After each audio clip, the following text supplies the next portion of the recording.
Hello. तर आपल्याला बघ काय करायचं आहे.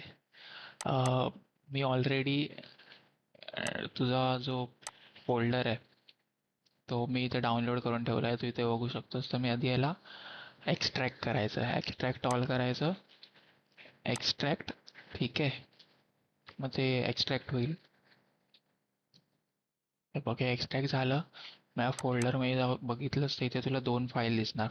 तर आपल्याला ही जी फाईल आहे ना, हिला इथून कट करायची आहे, म्हणजे कॉपी करू शकतो किंवा कट. तर मी कॉपी केलं आणि डिस्क पी सीमध्ये, म्हणजे इथे डिस्क पी सीमध्ये सी ड्राईव्ह असते ना, सी ड्राईव्ह, तिथे जायचं. इथे झॅम सर्वर, इथे झॅम्प असेल फोल्डर, त्यात जायचं. झॅम्प फोल्डरमध्ये इथे एच डी डॉक्स म्हणून एक फोल्डर असेल, त्याच्या आतमध्ये जायचं आणि ही फाईल आहे ना जी, इथे पेस्ट करायची. ठीक आहे, पेस्ट केली बघ, इथे फाईल पेस्ट केली. ह्याच्यात सगळे तुझे आपलं जे आहे ते हे आहेत. आणि आता नॉर्मल सगळं झालेलं आहे. ठीक आहे, मग आता आपल्याला काय करायचं आहे, इथे जायचं आहे, झॅमसाठी सर्च करायचं आहे. हे बघ, असा एक सॉफ्टवेअर असेल झॅम कंट्रोल पॅनलचा. तर ह्याला आपल्याला क्लिक करायचं आहे, म्हणजे ओपन करायचं आहे. ओपन केल्यावर तुला काय करायचं आहे बघ, इथे अपाचे असणार. ह्याला स्टार्ट करायचं आहे. ठीक आहे, स्टार्ट झालं. मग माय एस क्यू एल असणार, ह्याला आपल्याला एकदा स्टार्ट करायचं आहे. माय एस क्यू एलच्या बाजूला हे ॲडमिनचं बटन आहे. तर या ॲडमिनच्या बटनवर क्लिक करायचं आहे. ॲडमिनचं बटन क्लिक केलं तर क्रोममध्ये एक असा पेज उघडेल. ठीक आहे, मग इथे तुला न्यूवर क्लिक करायचं आहे.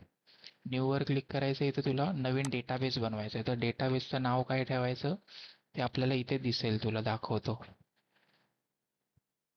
अरे यार, हे काय होतंय. ठीक आहे, हे बघ, आपण जो एक्स्ट्रॅक्ट केलेला या फोल्डरमध्ये ही एस क्यू एल फाईल आहे. त्याचं नाव काय बघ, BBDMS.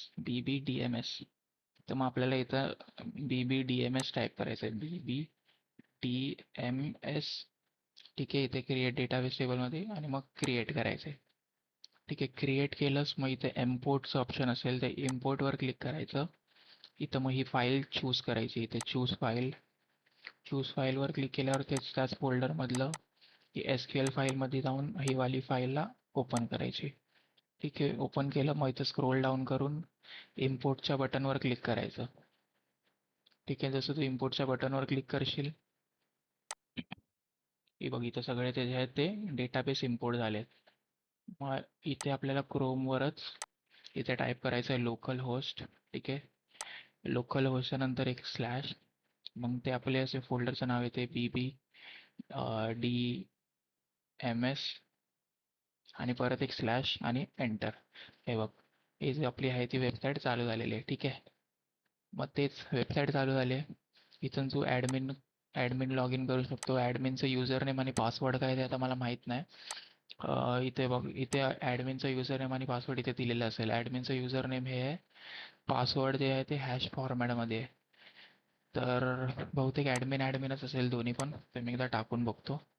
Admin admin log in invalid, म्हणजे पासवर्ड चुकीचा आहे. जे तुम्हाला पाठवलेलं असतेच पासवर्ड इथे टाकून बघ बस, आणि काय नाही. बघ, पूर्ण वेबसाईट एकदम प्रॉपरली रन होते. ठीक आहे, एवढं इझी असतं.